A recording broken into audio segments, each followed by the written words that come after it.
Estamos en el tercer bloque y estamos también con otra entrevista en línea. Prometimos música, cine y ahora nos toca... libro. Exacto. Tenemos en línea a Lina Avellaneda, que presentó Cartas a Gracielita, mi hermana, víctima del terrorismo de Estado.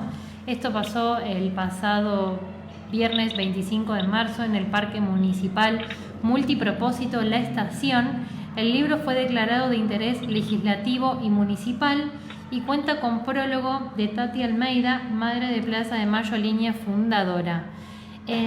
Lina, Jime, Raulo y toda la vecindad radio te saludan. ¿Cómo estás? Bienvenida. Hola, ¿cómo les va, vecinos? Gracias por convocar la memoria de mi hermana, ¿no? Gracias. Gracias a vos por estar acá. Bueno. Contanos, Lina, del libro. ¿Cómo hacemos para acceder al libro? Contanos Bueno, la historia. lo pueden tener físicamente o en PDF.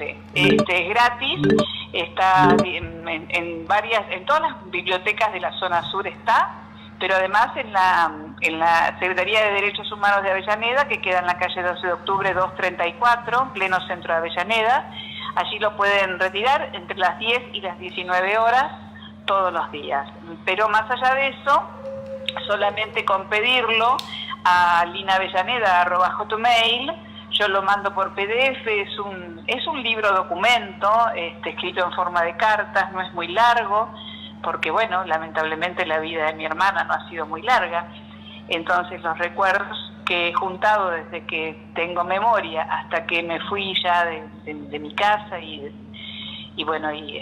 ella fue secuestrada, son 2 décadas, digamos, de estar juntas, así que no es un libro extenso, es un libro corto y bueno, lo pueden obtener así. Después pregúntame lo que quieras. Acá tengo que tu hermana siempre militó por los derechos estudiantiles, primero en el secundario y luego en la Facultad UTN de Avellaneda. Pintando las paredes fue detenida en 1975 por la Brigada Avellaneda Lanús de la Policía de la Provincia de Buenos Aires, liberada por las presiones de numerosos organismos e instituciones, quienes no pudieron, sin embargo, impedir que el 2 de octubre fuera secuestrada por la AAA y 24 horas después fuera brutalmente asesinada con 3 meses de embarazo. Sí, así es. Mi hermana era una militante del Centro de Estudiantes, lo fue en el colegio secundario, donde además fue abanderada, y luego, bueno, en la universidad, en una de las dos, porque estudió en 2 universidades durante 3 años, después se quedó en la UTN, estudió en la UBA biología y estudió en la UTN ingeniería y se quedó con la UTN. Y allí, bueno, ella convocaba mucho a todos los sectores porque le preocupaba mucho el ingreso restricto, el boleto estudiantil, el gobierno tripartito, y esas cuestiones eran como bien vistas por todos los sectores políticos. Si bien ella pertenecía a la Federación Juvenil Comunista, fue una dirigente de todos los estudiantes. Además se casó, está embarazada y seguía luchando todos los días por estas cosas, ¿no? Y en el marco de todo este desaguisado que fue la AAA y los criminales de la misión Ibenicevich para las universidades, la CNU en La Plata, bueno, en el marco de todo eso, según se pudo investigar, fue señalada y fue como una dirigente importante estudiantil que se ocupaba mucho de toda la facultad y que aglutinaba partidos políticos en ese centro de estudiantes, y eso era muy peligroso. Era una universidad obrera además, porque la gente trabajaba e iba de noche a estudiar, y ella les proveía, ella y el centro de estudiantes, ¿no? Les proveían los apuntes. Todo eso era muy mal visto, muy mal señalado, era todo un peligro. Así que bueno, fue amenazada, fue varias veces en la propia facultad encerrada por los matones del Monteagudo, que era el decano, que siguió ejerciendo muchos años después incluso, y por un señor que se llamaba Polo, que era secretario privado, que era el tipo que andaba armado, digamos, y otro que se llamaba Bronzini, que también eran la mano derecha de este hombre, y que fueron los autores intelectuales, hasta que finalmente la siguieron al salir de la facultad y la secuestraron al llegar a la casa, al bajarse del colectivo en realidad, porque siguieron al colectivo. ¿Y cómo fue? ¿Cómo fue qué? Perdón, seguime contando.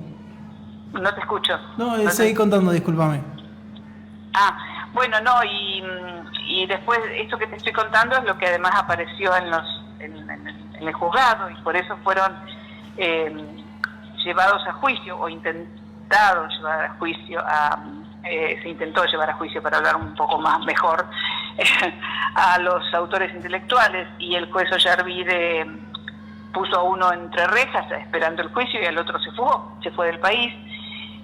Y para lo que finalmente estábamos esperando fuera del juicio, la Cámara dio marcha atrás.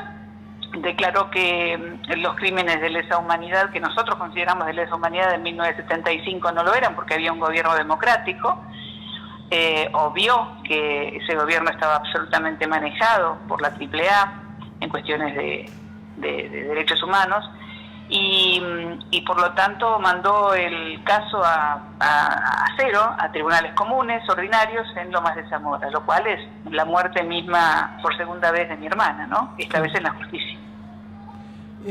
Claro.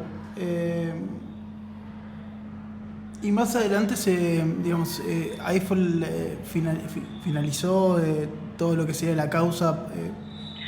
No, la causa no finalizó porque el abogado de Derechos Humanos de Avellaneda, el doctor Claudio Yacoy, interpuso un recurso para que no lo den, digamos, no sé exactamente el término legal, pero bueno, queda como, se muere el expediente, si no va nadie, si nadie reclama, si nadie hace de fiscal, si los fiscales no toman ningún tipo de recaudo, el expediente se muere y se pasa a archivo. Así que lo que se hace es ir de vez en cuando y tratar de activarlo, pero en la presentación del libro se dijo muy claramente, y no lo dije yo, que lo dijo el abogado el secretario de Derechos Humanos de Avellaneda, que es el abogado de la causa y que es un militante peronista desde la primera hora.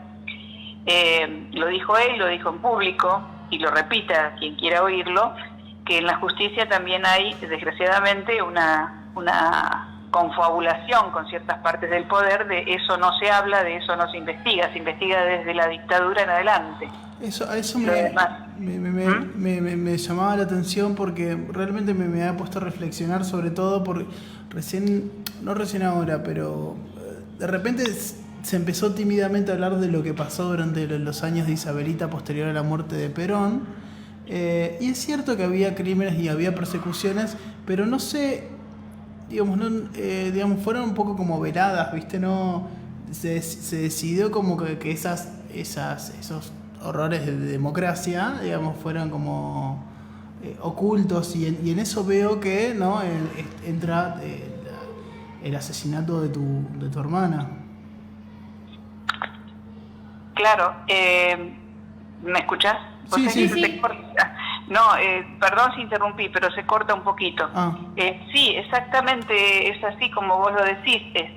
Quedaron más de 600 crímenes, entre 600 y 1000 crímenes de tremenda lesa humanidad, de chicos y chicas de facultades, de gente, de obreros de fábricas, muchísima gente, porque estoy hablando de que la mayoría fueron fuera del pequeño territorio que ocupaba la guerrilla.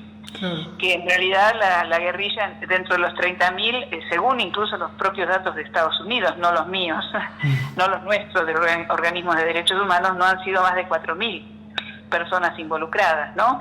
Que por otra parte estaban luchando contra un gobierno que era absolutamente no elegido por el pueblo, un gobierno de facto.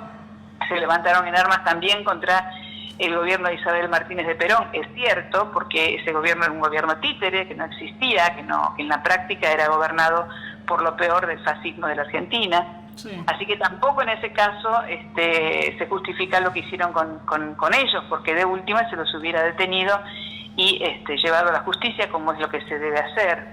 Hasta con un criminal se hace eso, mucho más con una persona que está luchando en contra de estas aberrantes cuestiones que nos pasaban todos los días, a diario, ¿no?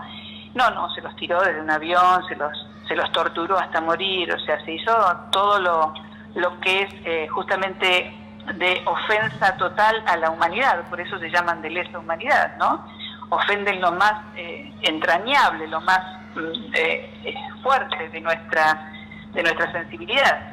Fueron todos realmente casos horrorosos, ¿no? Y por otra parte fueron lo mejor de la juventud argentina, y de esto esto no es ninguna novedad, fueron todos cuadros brillantes, gente muy comprometida. En cuanto eran periodistas tremendos. Bueno, no hace falta que yo nombre a Oestergel o a Walsh. Eran gente muy, muy, muy capaz, muy brillante.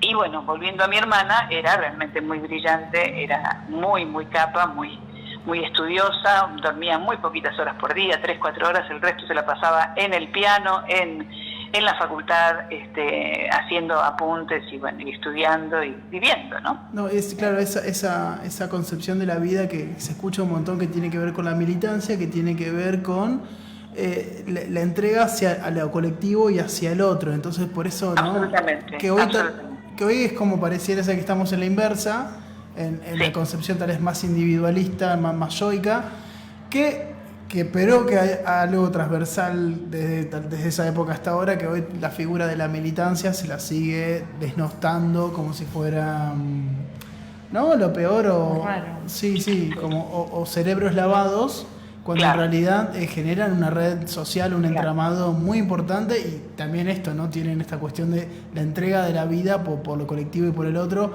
que mucha gente que lo critica seguro que ni siquiera se esfuerza por pensar qué hay al lado. Sí, bueno, en ese sentido estamos todavía dando batalla cultural, pero muchas de esas pequeñas batallas, la guerra no la hemos perdido, pero muchas de esas pequeñas batallas sí la hemos perdido, evidentemente. Además, bueno, hubo toda una generación posterior llena de miedos, hubo toda una generación posterior que tenía la ley de obediencia de vida, el punto final, sobre su cabeza. Hubo toda una generación posterior que tuvo que escuchar Felices Pascuas. Es decir, hubo realmente muchos remesones, y hasta que no vino Néstor Kirchner no se pudo hacer nada. Entonces no se pudo recuperar y sembrar la memoria colectiva. Yo la verdad que de mi hermana recuerdo, pero perfectamente, frases no me acuerdo literalmente, pero sí me acuerdo que el concepto era la felicidad es entre todos. O sea, yo nunca voy a ser feliz sola si el resto de mi gente y de mi aula no tienen ni siquiera un apunte para poder estudiar, ni hablar de comprar un libro. Eso lo recuerdo de ella, de aquellas épocas, ¿no?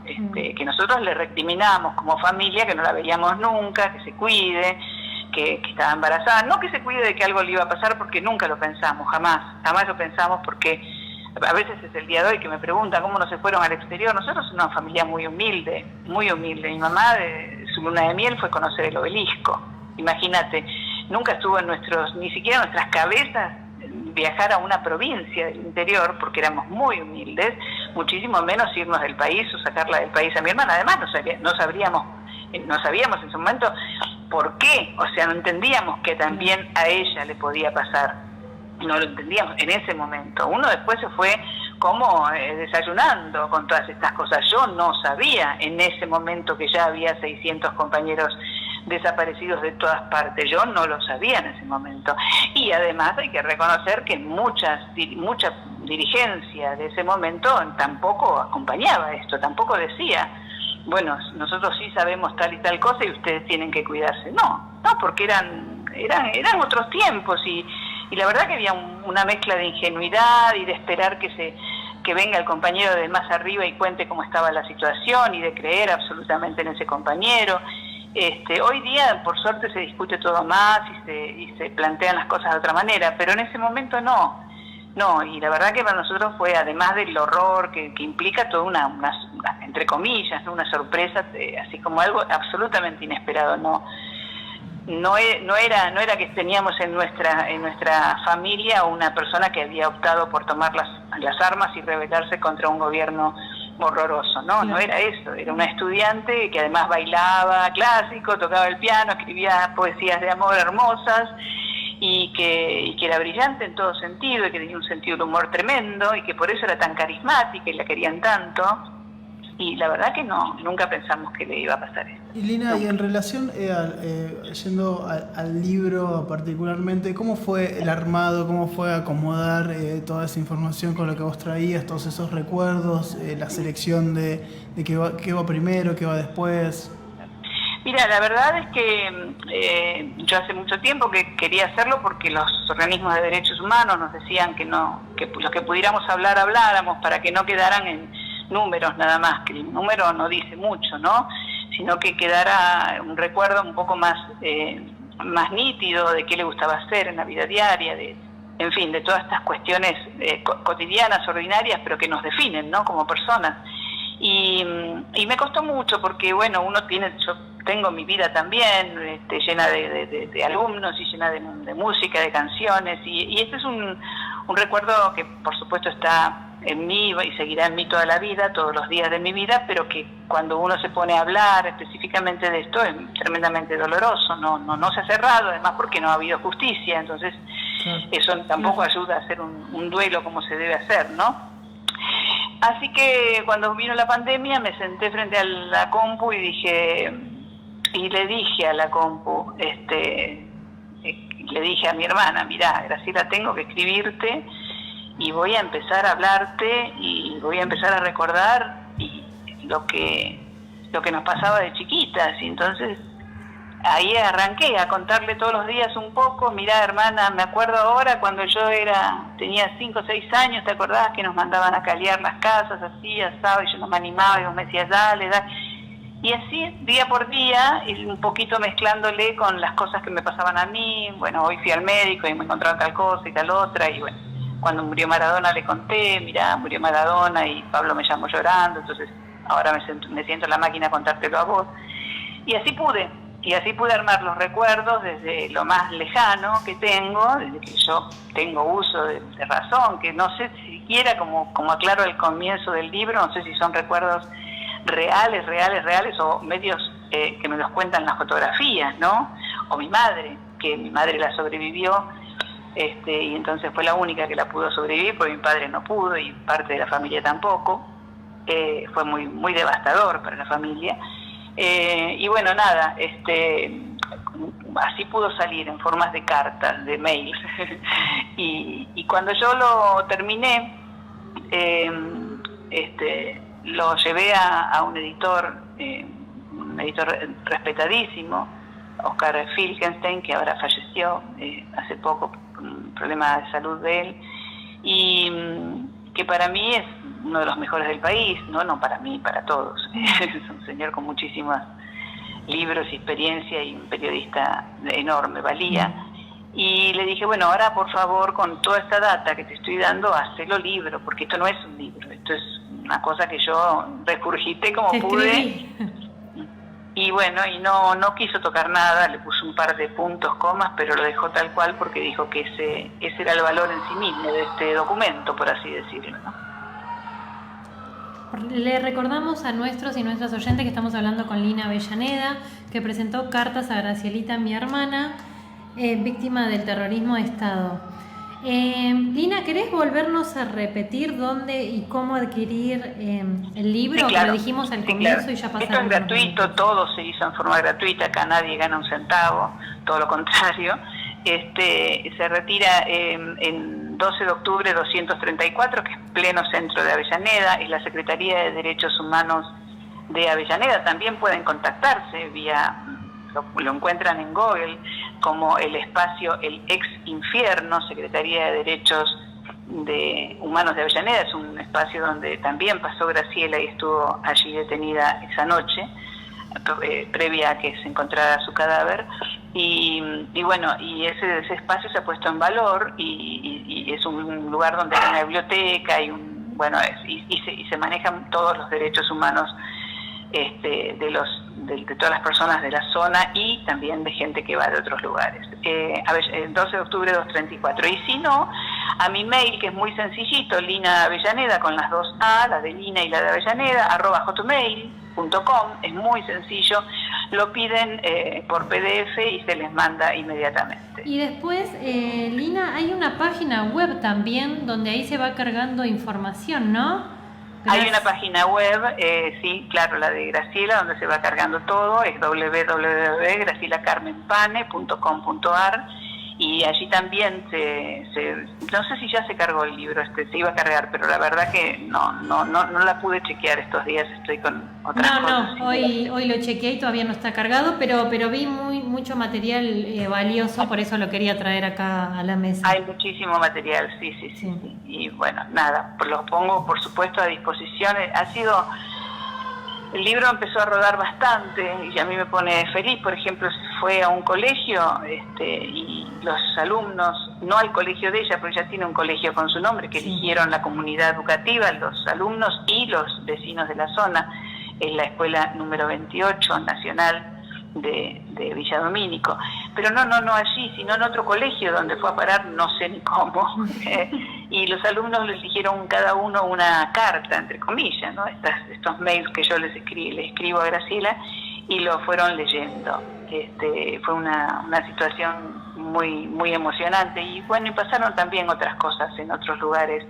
Así que me alegro que se pueda aportar algo más al conocimiento de la gente, porque es increíble que uno tenga que explicar algunas cosas de las que hoy volví a explicar, ¿no? Yo sé que ustedes están absolutamente convencidos y saben mucho de todo esto, tanto o más que yo, pero hay mucha gente que no. Lamentablemente el negacionismo ha hecho su parte, y entonces, bueno, hay que hacer entender que no todo es lo mismo y que no se puede a la gente que vos pensás distinto meterla dentro de un avión y tirarla al mar, al río. Totalmente. Bueno, O Lina, enviarla en un cohete a la luna. Sí, exactamente. Lina, agradecemos este contacto con la vecindad y por supuesto que las puertas quedan abiertas para cuando quieras. Gracias a ustedes, chicos, un abrazo gigante de Don Bosco allá, enorme, muy agradecida en nombre de la memoria de Graciela. Gracias, Lina. Hasta luego, chicos. Escuchamos un temita y ya volvemos. Lo escuchaste, lo viste en lavecindadradio.com.